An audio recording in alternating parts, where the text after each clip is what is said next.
And go.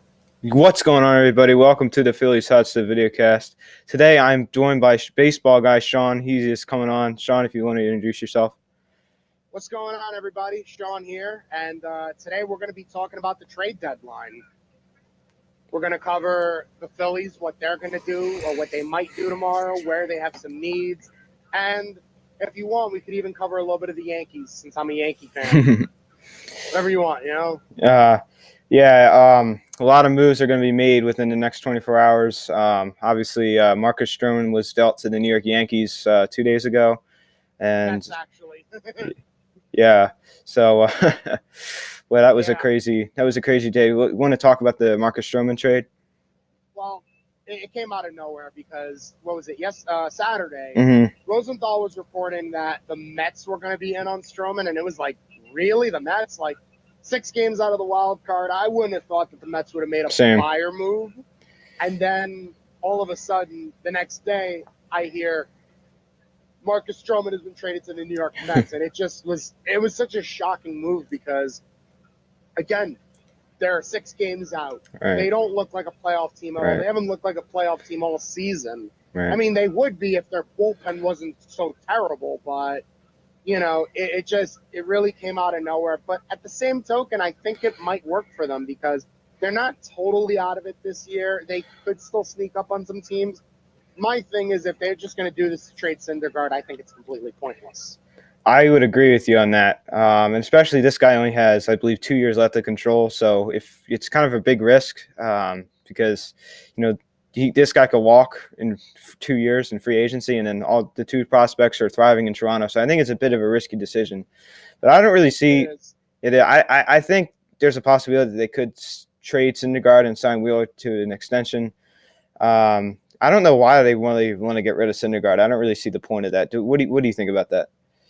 I don't like the idea at all. I really like Syndergaard as a pitcher. I remember this offseason when there were rumors that they were thinking about trading him to the Yankees. I was just like fingers crossed praying that they would get him because I think Syndergaard is such a rare talent. You know, there's not many guys that could throw 98, 99 miles an hour with movement and with control. And also he's young. He's only 26, 27 years old.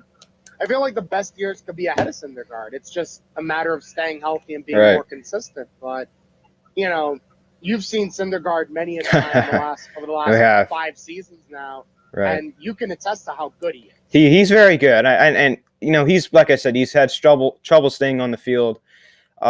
He's, you know, not been the most healthy player.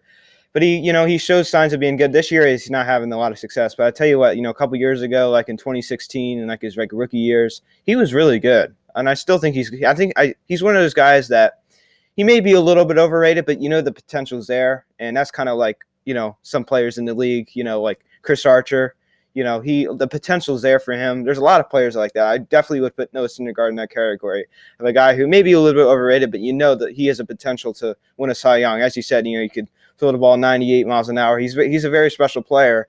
And I just wouldn't understand why the Mets would want to get rid of him. I mean, they just signed Jacob deGrom to an extension. You know, he's like 33 years old?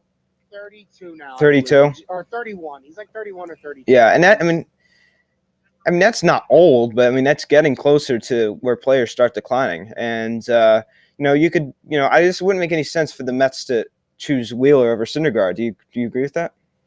I agree. You know, I'm a big Wheeler guy. I like him too.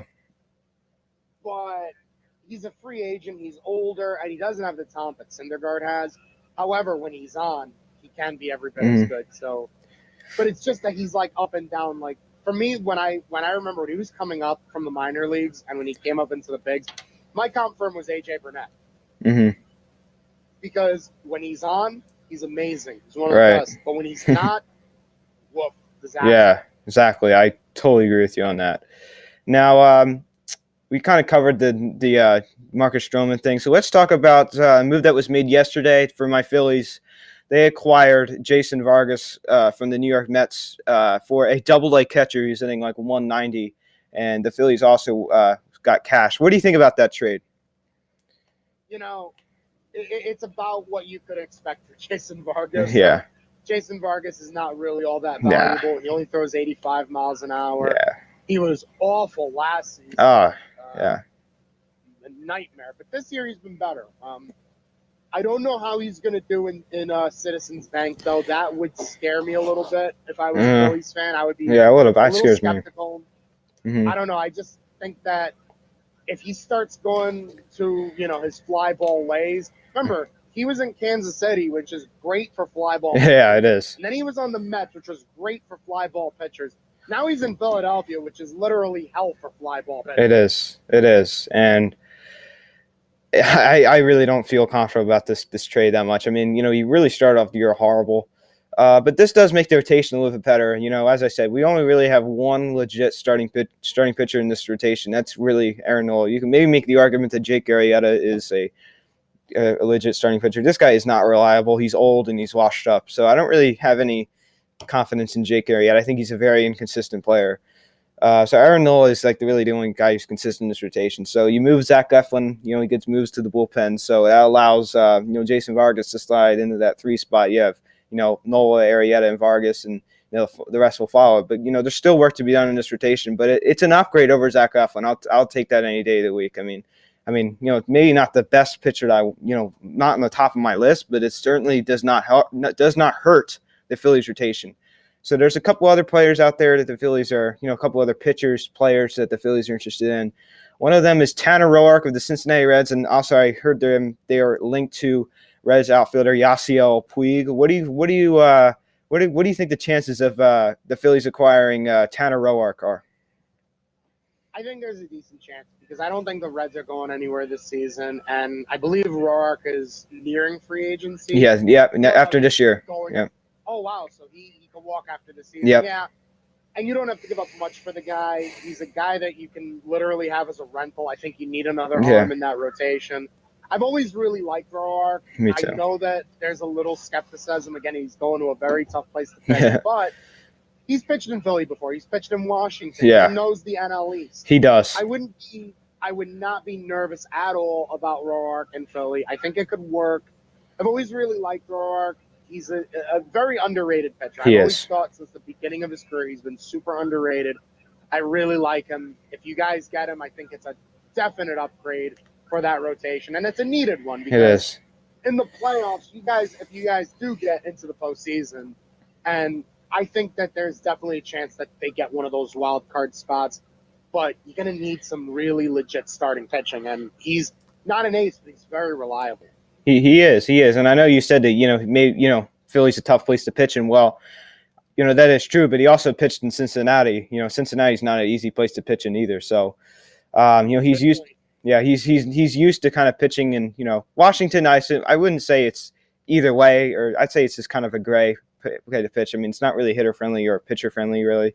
It's just kind of it's not really either or. So, like you said, he knows the division. So I would absolutely love if the Phillies got Tanner Roark.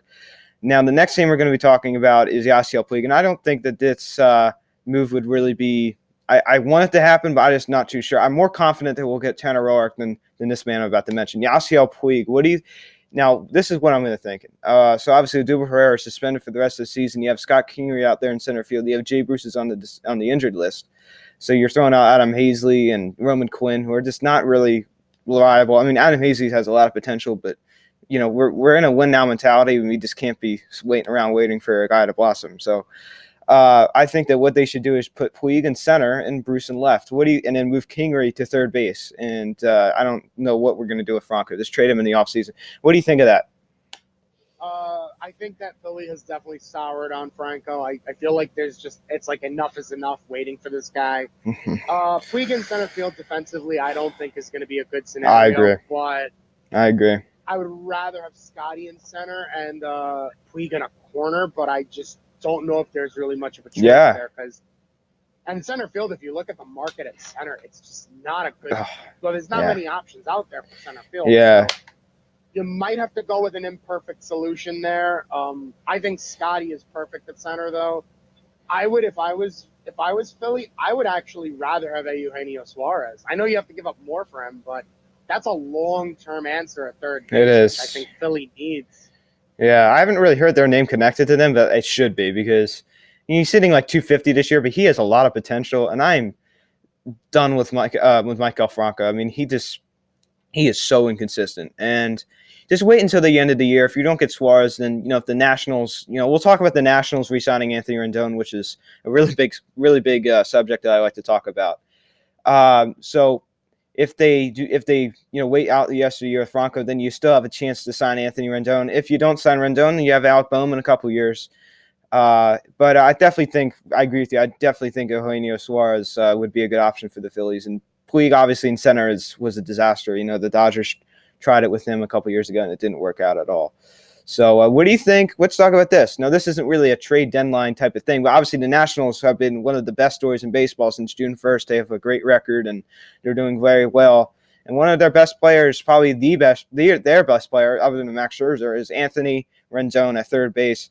What do you think of that? What do you think of, obviously, before the Nationals were still in the playoff race, there were rumors that Mike Rizzo, Nationals GM, would trade him away.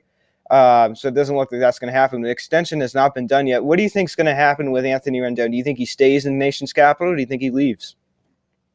I think there's a chance that he does stay, but he's not going to sign an extension. I think he's going to test the market and go to the highest bidder.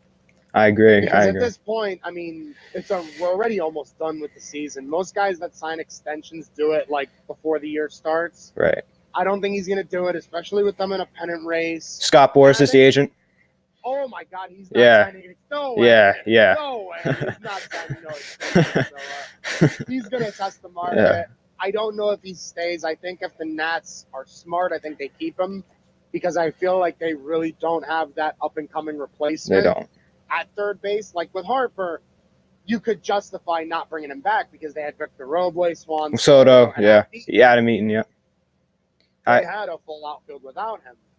Who's going to play third when Rendon leaves? I mean, even first base right now to me is a gaping hole. Oh, it is. I know, and I agree with you. I think that Harper. I said this all off season. I mean, I had a podcast on Anchor. They're probably still on the internet. You could go back and listen to what I said.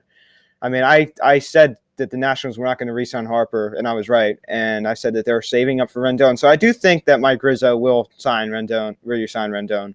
And I agree with you, Sean. I think it's going to happen in the offseason, especially with Boras as the agent. He's going to want to test the market.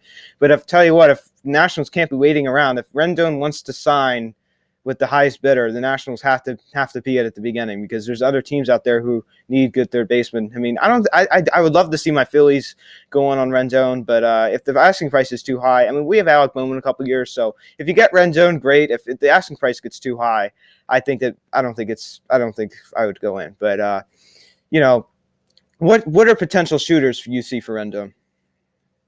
Right now for Rendon, I think Washington is an obvious one. I think Philly could be one, but I mean, you got that kid in the minors, and you have Scotty who can slide over there as early as next season. So I don't think that would be a suitor. Atlanta, because they're going to lose Josh Donaldson. Atlanta, if they don't bring back Donaldson. I could see – I was going to say Boston, but I think they're good with Devers at third. Yeah, and they're over luxury tax, so I don't think that'd be a very – they're not going to do that. No, it's too expensive. Yeah, and the Yankees are not going to get him. I mean – No, Yankees – the Yankees are struggling to make room for all their infielders. They're not. They even have right now Gio Urshela, who they're trying to get playing time for. So I really, if they ever had a need at third base, I think they would just go with Urshela. And plus, you even have Andujar now at third base. Right. I think that's going to make the market a little more interesting with Rendon because I'm of the opinion that I think the Yankees are going to trade Andujar. I think there is just it comes down to at the end of the day they don't really have a spot for him anymore. So I think Andujar is going to be on the market, which is going to be competition. I think if they decide there's no room for Urshela, he may even be on the trade market, even though I'd rather not. So Rendon might have a little hard time with this market. I would not be surprised if he stays with Washington and gets a ton of money. Same. And I like I said, I love to see my Phillies going with it, but I mean, they went out and signed Harper last year to 13 years, $330 million. And they have a lot of payroll tied into their players. And I think that signing Rendon would kind of paralyze them and kind of not allow them to go out and sign other players that they need more. I mean, a great all-star third baseman. Probably, arguably, I think some people think he is the best third baseman in baseball. I mean, he's at least the second best third baseman in baseball. And I think I think Arenado's is slightly ahead of him, but Rendon ain't far behind. But there's other positions that the Phillies, there's bigger holes in the Phillies need a distant third base. They need more starting pitching. So if you great Rendon, great. But you also have Alec Boehm, as I said. So it really wouldn't bug me if the Phillies missed out on Rendon. But I would be ecstatic if they got him. I really would. So let's talk about let's go back to the trade deadline. What other names do you see getting moved? Obviously, Madison Bumgarner, I think he stays in San Francisco because they're still in the playoff hunt. Maybe try to sign him to an extension. But he's not the same pitcher as he used to be. He's a great pitcher in the postseason. Mike Minor, I think he's going to stay in Texas. What other players do you see getting dealt? I think Lance Lynn is probably going to get dealt, and Yeah. I think that's a great target for a lot of teams. He's an innings eater. He can be at least the number 2. I really liked him as a Yankee. I loved him as a Cardinal. I didn't like that the Yankees were using him in the pen. I think he's not a bullpen guy. He's a starter. I think he's a possible fit. I think if you're looking at bullpen, even though he's hurt right now, I think Ken Giles has to be of interest for. I would even, he was a Philly. He started out as a Philly. I would bring him back. Now the team's good. Put him as your closer again. Yeah, they never should have traded for him. And I want to talk about this right now, since we just brought up Ken Giles. That was one of the worst trades that Matt Klentak made. That was one of the worst trades. We traded Ken Giles to Houston for Vince Velasquez, who is a disaster. I thought he was going to be great when he first came here. He has done nothing. And we also got Mark Appel, which probably is one of the biggest busts in MLB history. That was a disaster. I want to tell a little story about Mark Appel. So in 2017, I actually had the pleasure of catching a Lehigh Valley Iron Pigs playoff game. I absolutely love that ballpark. You guys have, in my opinion, the best minor league stadium I've ever been to in Lehigh Valley. Mm-hmm. And it was the playoffs. It was the Iron Pigs versus the Rail Riders. And I was at games 1 and 2 in Lehigh Valley and game 3 in Scranton. And I remember in game number 1, Mark Appel came in out of the bullpen, and he looked so bad. I was like, that's the same guy that was picked number 1 overall. I couldn't believe it. It was. Oh, no. You wouldn't think that guy was even good enough to have even been drafted. That's how bad he was. I know. Who did the Astros choose over him? Was it Chris Bryant? Yeah, it was Chris Bryant. They could have had Bryant. Yeah. Yeah. Alex Bregman's pretty good too, but I agree with you. That was one of the worst trades. I mean, the Phillies just could have kept Ken Giles. They had no need to get rid of him. I don't know what the hell Matt Klentak was thinking getting rid of this guy. I mean, when this trade first happened, I obviously understand that Ken Giles has had a history of being kind of a head case. Punched himself in the face. Yeah, against the Yankees when Gary Sanchez took him deep. That was hilarious. But he's a bit of a head case, and he's had a couple years of up and down. I think 2016 and 18 were kind of down years for him, but this year he's doing very well, and I would love to see him back in red pinstripes. I really would, and I don't know how realistic it is. I think other teams, I just don't really trust the Phillies. They never have been good at getting good pitching. They could have gotten Zach. We're talking with Sean yesterday in the DM, he said that the Phillies should have gotten Zach Britton. They never have been good with getting good pitching. They just always go cheap on the pitching, and it's starting to show because they would have gotten like 2 or 3 legit starting pitchers in the offseason. I don't think we'd be having this conversation right now about how the Phillies are underachieving badly. So I just don't really feel confident about the Phillies getting Ken Giles. I mean, it would really surprise me. Would I like them to do it? Absolutely. He's a great pitcher, but is it realistic? I'm not too sure. If I was Matt Klentak, I'd be getting on the phone right now and saying, because this guy has still years left to control. I don't know what the hell the Phillies should think. They never should have gotten rid of him in the first place. How do you feel about that? I agree. I think that if they were going to make the move, you had to do better. You had to do a lot better than Mark Appel and Vince Velasquez. You had to sell really high, and the problem was you weren't going to sell that high on Giles because he had only been in the league for like 2 years at that point. So you weren't going to get a massive return. Actually, I think had you waited until the summer of 2016, when a lot more back, Indians, you would have got a ton. I mean, you could have even gotten Gleyber Torres. I know. In that case, it would have been worth it. Or Frazier. If you would have got Frazier out of it, I would have said, heck yeah. Yeah, exactly. And, obviously Frazier, you mean Clint Frazier, right? Clint, yeah. Yeah, Clint, yeah. Yeah, well, the thing that's actually funny about that is that Gleyber Torres, actually, the Yankees traded for Aroldis Chapman, and they actually traded Aroldis Chapman to the Cubs in 2016 and got Torres and all these other players, and then they signed the next offseason and got him back. So they got They got the prospects, and they also got their player back as well. So I just thought that was just a funny thing to throw in. But A steal of a trade. yeah. And then I think they used one of the guys to get J Happ. They used McKinney. Yeah, exactly, and that's why the Cole Hamels trade in 2015. They got Alfaro, Williams, Eichhoff, Matt Harrison, who never even played a game for the Phillies. He got hurt. I think that was just to offset. Yeah, it was like this offset the player. Who else did they get in that trade? Alfaro, Eichhoff, Williams.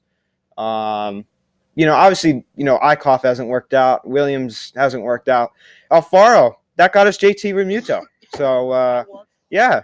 And Alfaro wasn't bad at all. No, he wasn't. Realmuto's an upgrade over. Oh yeah, sure. Yeah. So that was spit with the Ken Giles talk. So I like, again, to wrap up the Ken Giles discussion. I would love for the Phillies to acquire this guy. Is it realistic? I don't know. I really don't. I mean, I really don't have any faith in Matt Klentak when it comes to starting pitching. He went out and signed a lot of good offensive players. He traded for JT. He traded for Gene.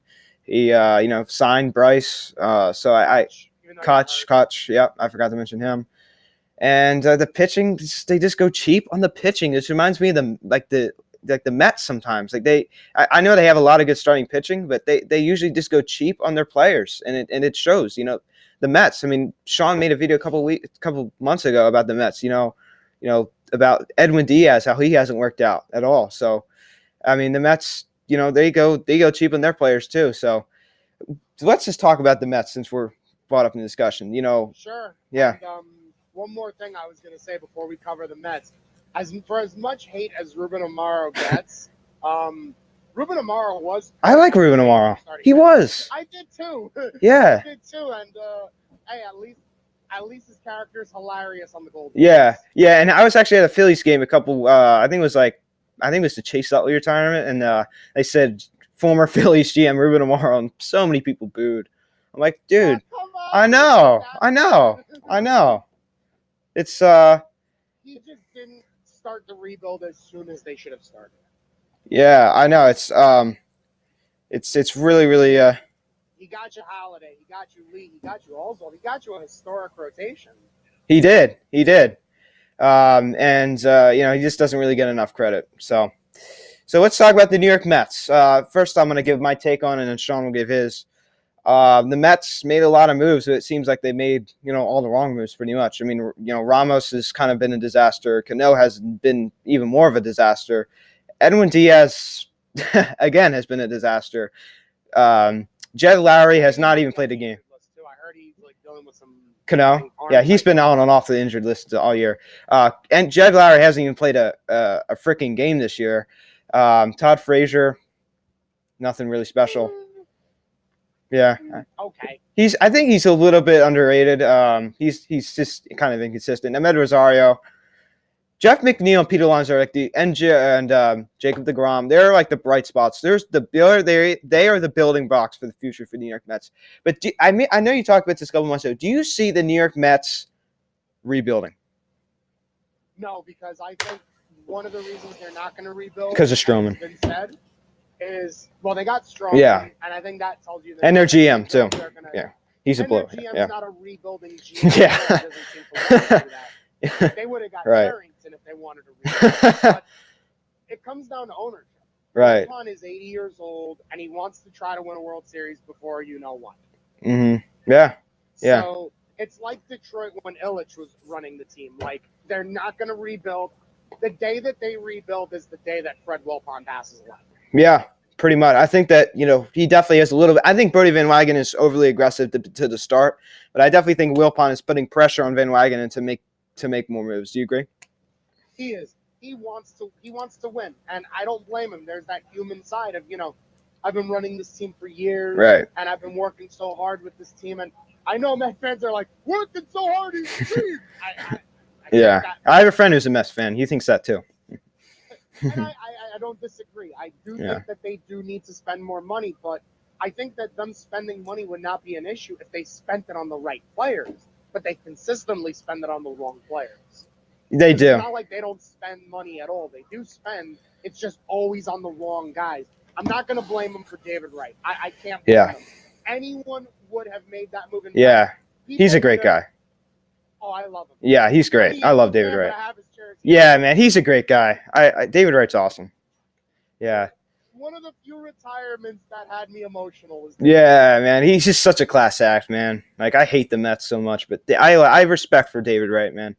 He's a great guy. So I definitely agree with you on that, Sean. Look at that. Two fans of Met rivals praising David Wright. Yeah, not something you see very often. No, yeah. That's how much we like him. That's how much of a class act he is.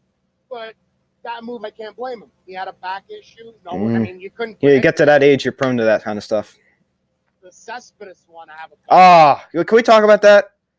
Yeah, you went as Cespedes. They traded for him in the Tigers in 2015, and my friend is Cuban. He's the Mets fan, so obviously you went as Cespedes is Cuban. So my friend, oh really? That's cool. My friend loves Yoenis Cespedes. He is all about Yoenis Cespedes. He has a jersey. Like he is a diehard Yoenis Cespedes fan, and he is like so pissed off.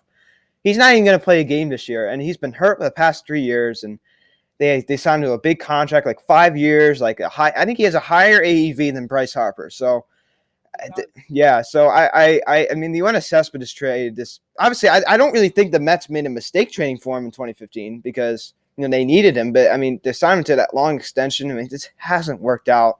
And I think did he tear his Achilles last year, or is that was he had a procedure done because he had. I don't think he tore his Achilles. Wait, he tore it this year, I think. But last year, he had what was wrong? He had some calcium buildup in his ankles, and they had to go in and do surgery on both ankles. And apparently, that was what was causing all those leg injuries. Was he had a leg issue that had not been diagnosed? And it's like. Right. My gosh, you get a physical done, you sign this big contract. How do you not know that this guy is a walking injury waiting to happen? Yeah. He's a ticking time bomb. Exactly. I mean, they just had did he get hurt in 2016? He did. He missed 30 games. And yeah. He was playing most of that year kind of hurt because, remember, they signed him to be a center fielder, and then he told him, I can't play center anymore because my legs hurt too much. And at that point, especially when they had traded for Bruce and they had Nimmo and Conforto, that was the time to move on. He got those 2 playoff appearances, move on. Exactly. And they signed him, obviously, after the 2015 season as a free agent, re-signed him to a 1-year deal. There are rumors that he was actually going to sign with Baltimore. Remember that back in 2015?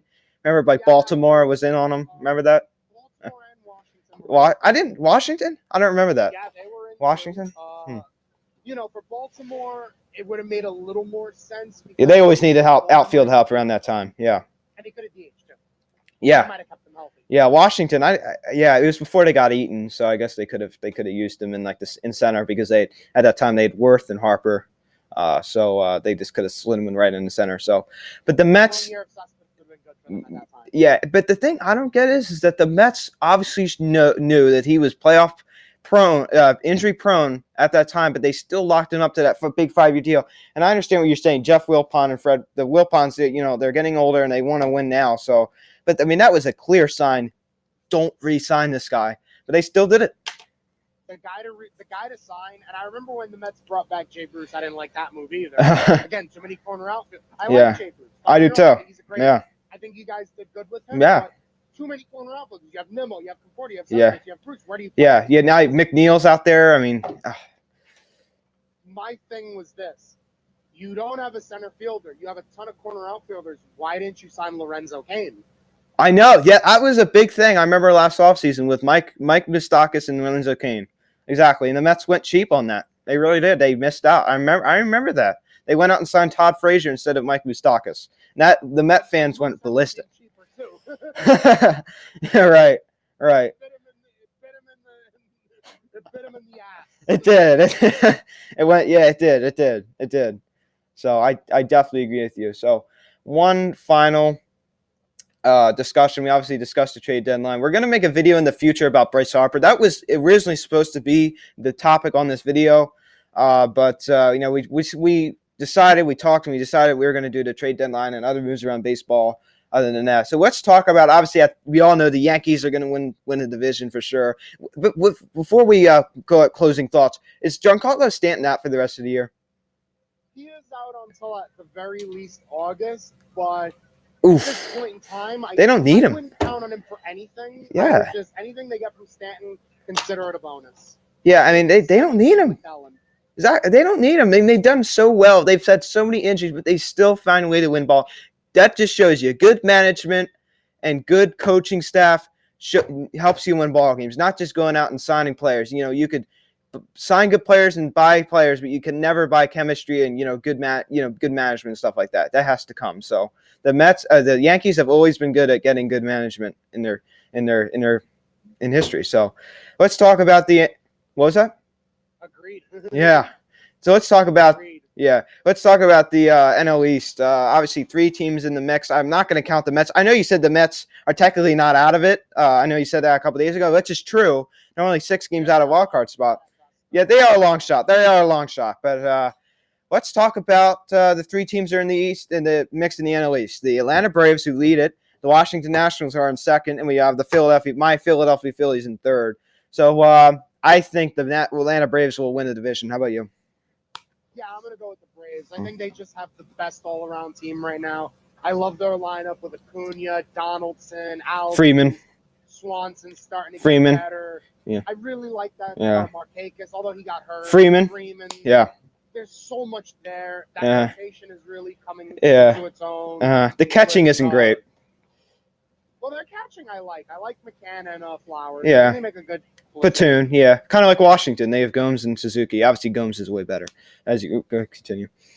But I love the rotation. I love Soroka. I love what they got going there. Mm-hmm. Tehran's okay. The bullpen isn't good. He's having bullpen's okay. Yeah.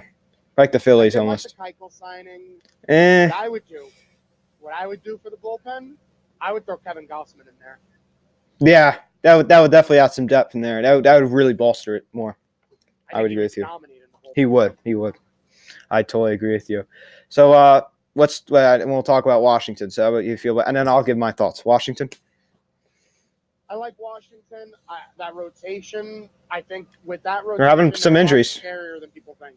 Mm-hmm. Scherzer, Strasburg, Corbin. You have to face that in a playoff series. Mm-hmm. You're gonna have a hard time. Yeah, they're good. They're good. And if they could stay on the field, they're going to be really good. They have Soto, who's really good. They have Anthony Rendon. Obviously, Ricky Robles having an average year. Adam Meaton, he'll give you an Adam Meaton type season. First base has kind of been a struggle for the Nats this year. They have Ryan Zimmerman. He's a Nationals legend, but he's just getting old. Brian Dozier started off the year absolutely horrible. He's been great the past couple of months for the Nats. They have Trey Turner. Obviously, he was hurt for a little while. He's been really good. Yan Gomes has been a disaster for the Nationals. I think he's hitting around 200. It's absolutely terrible. He's having a terrible year.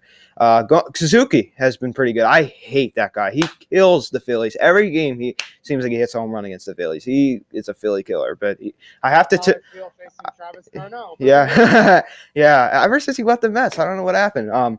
But I have to tip my cap to him. He's a very good player. The bullpen was horrendous. They turned around, and everyone thought that JV Martinez was the problem, but he's really turned it around. I don't know. I did not see this coming. How about you? Neither did I. I thought that maybe they needed a managerial change. It hadn't been working out for the first year and a half. All right. I thought maybe there was a little truth to that. Maybe they do need to make a change, but at the same time, I shouldn't be shocked because they have the talent. It was just they weren't playing well. They were hurt. I just thought that maybe they dug themselves a little too deep, but I feel like they're not this good, but they're not nearly as bad as they were in the beginning. I think their true talent level somewhere in the middle, but it's still good enough to maybe make the playoffs. I still think they're a good team. I think they're definitely going to make the playoffs. So let me just give my opinion about the Atlanta Braves, because I just basically said about the Washington Nationals. Atlanta Braves are a great baseball team. They are better than the Philadelphia Phillies. They have a fantastic first baseman, Freddie Freeman. That guy, everyone in Philly hates Freddie Freeman. I think I know why. Is because he obviously kills the Phillies. But he's a great player. He's a great person. Ozzie Albies, he's a good player. I think he's a little bit overrated. I do think he's a good player. Dansby Swanson at short, he's a decent player. Josh Donaldson, better than Michael Franco. The catching's decent. Brian McCann's getting old. Tyler Flowers is pretty decent. They have Markakis. I think he's underrated. Ender Inciarte. Yeah, Ender Inciarte. He's underachieving a little bit. Acuna is a stud. He's a beast. I like the rotation. As you said, they have a lot of young arms. Dallas Keuchel obviously led the most hits in baseball last year, but he's not the 2015 Dallas Keuchel anymore. But bullpen's okay. So I can't really say anything about a bad bullpen because the Phillies have had their fair share of struggles in their bullpen. So to wrap it up, this is going to be the final thing we're going to talk about. My Philadelphia Phillies. Sean, you go first. Philadelphia, when I saw that team going into the season, I was optimistic because I really loved that lineup. Me too. I thought they had that true ace in Aaron Nola. And I thought that even though I wasn't in love with the bullpen, I thought adding Robertson was a good pickup. I would have never imagined it turning out the way it did. I was a big fan. I kind of wanted to keep them. But, I thought they were... Yeah, they just didn't have any room. Yeah. Well. Mm-hmm. I thought they were going to get Britton and Same. Robertson. I thought, wow. It was Maris is good, but I don't think he's a closer. I like him in the seventh inning or maybe. Yeah, he's also a bit of a head case too. So obviously, we want to talk about the players that they signed and how it's panned out. Obviously, with my favorite player, Bryce Harper. Bryce has become a little too pull happy, and I don't love that. I think he's trying to homer on every single at bat. He is. Mm-hmm. He sees that it's more hitter friendly than Washington, and he's like, man, I'm gonna try to hit home runs and everything. And the home runs will come. He's so strong. He could just go back to what he was as a rookie, where he's hitting the ball everywhere and spraying it all around. He'll hit 35, 40 homers with a 280. Yeah, in his sleep. Exactly. And, he's still a great player. He is. I didn't love the 13 years. I would have kept it at 10, but, That was for the AAV. I see your point, though. Mm-hmm. And it was also because, merch. Yeah, he drives in a lot of merchandise. I talk about that all the time. Mm-hmm. So I get it. He's a very marketable player. I mean, he draws. He's larger than life. I'm a Harper fan too. Me too. I mean, it definitely, me saying about the years, I don't want it to sound like I'm against it. I thought it was a great move. You had Harper, you're a better team. He makes everyone in the lineup better because he adds, so much. He's such a presence in there. Right. But I also like the other moves they made. I love the Andrew McCutchen move, even though he got hurt. Me too. I love the Gene Segura move. Uh-huh. I like the Real Muto trade. I thought they gave up a bit, but they were able to do it without giving up Scott King. Exactly. Giving up big costs. Yeah. So I was okay with Alec Bohm. Yeah. Agreed. So here's my take. Because I got to see them play every single game, pretty much. They have underachieved, and it's been kind of a frustrating season. Obviously, it could be worse, but it could be a hell of a lot better. Bryce Harper, he's not living up to his potential. He's on track to have a career high on RBIs. If he could get it around 260, 270, if he could get around 25 to 30 home runs, with a 260, 270 batting average, he's going to have over 100 walks. That's not a bad first year in Philadelphia. That's not worth $25 million a year, though. So he would have to come back next year and hit around 270, 280 with 35 to 40 home runs, as Sean was saying, in order to justify a contract that large. So Harp, that's how I feel about Harper. I'm not worried about him because, as Sean said, I do believe he will have 40 home runs in his future. I don't know if he said that on here. Or we said it. We're talking about it before he came on. Scott King. I think it was on here. Yeah. Earlier in the show. Yeah. So Scott Kingery in center, obviously, I don't know if he's going to be a long-term center fielder. We maybe trade Cesar in the offseason and then move Scott to second. I like Scott Kingery a lot. Obviously, last year he's a lot different than he was last year. I'm a Scott Kingery fan. Jay Bruce in left, so he's getting a little bit older. Obviously, not a long-term answer, but I like Jay Bruce for right now. Going back to Scott Kingery, he's obviously outperformed my expectations. Jay Bruce is hurt right now. You have Adam Hazley. He's a young kid, and obviously I don't really expect that much out of him right now. He got drafted 2 years ago, so he was a little bit caught up prematurely, but not bad. Rhys Hoskins, underachieving, 260 with 22 home runs isn't bad, but if you could, the expectations are a little bit higher for him, and I think he can do more. Yeah, he can, especially in that ballpark. I mean, he started off the year so hot. Sean obviously lives relatively close to Philly because he lives in New York, obviously. But, the thing is that we know that Rhys Hoskins has a lot of power. But, I mean, the stat sheet just saw the other day was hitting to like 205, 206 since May, like 20-something. I mean, that is absolutely horrendous. And that's not Rhys Hoskins. Yeah, that's not the Rhys Hoskins I know. Second base, Cesar. I don't think he's going to be there long term. Gene Segura, No, yeah. you could get a good return for Cesar because I think he's a good player. Yeah, Gene Segura. He has Scott Kinger anyway, so yeah. So obviously Gene Segura, a little underachieving, but I still have faith in him. He's been a little banged up, so I'll give him a little bit of a break. Mike Alfranco, get him out. He just was one of those players that was so hyped. One of the many players in the Phillies history. We had so many players that have just so many young players that just are just bust. Michael Franco's one of them. He has not been terrible, but the expectations are so much higher. We thought he was going to be the next Mike Schmidt. He has not done crap, really. He hasn't done Schmidt. Yeah. I thought I just threw it in there. It was pretty good. JT, underachieving, but still managed to be an all-star. Not been terrible. I think he's probably been one of our, if you combination all the things together, like all our players that we got, I think JT is definitely the best guys panned out. Going back to McCutcheon, if he wouldn't have got hurt, I mean, he would have set some nice records. He would have had like the highest, was it the highest OBP in leadoff history, was it, or something like that? Those walks. Yeah, he was going to set some type of record. He was, yeah. Starting rotation. I talked about this at the beginning. I'm not really going to go dive in deep to it. Aaron Nolan's the only legit starting pitcher, and the bullpen's struggling. And it has its up and downs, ebbs and flows, but it's not as bad as it was at the beginning of the season. But that is pretty much it, guys. So thank you guys so much for watching. Sean, I really appreciate you guys coming on. Yes, thank you for having me. Oh, you're probably. This is not the last time we're going to be doing this, as Sean said. Yeah. I'm a big fan of Sean's channel, and I think he does a great job. So, Sean, keep up the good work, man. Thank you. You too. Thank you. All right, guys. Thank you so much for watching. Link in the description. Social media, link in the description below. I will see you after tonight. Joe will be coming on to discuss the game tonight, and I'm actually going to the game tonight as well. So, thank you guys so much. Yeah, thank you. All right, guys. Thank you so much for watching. I am Luke, and I was going by Baseball Guy Sean. Thank you guys so much for watching. I'll see you guys later. Bye.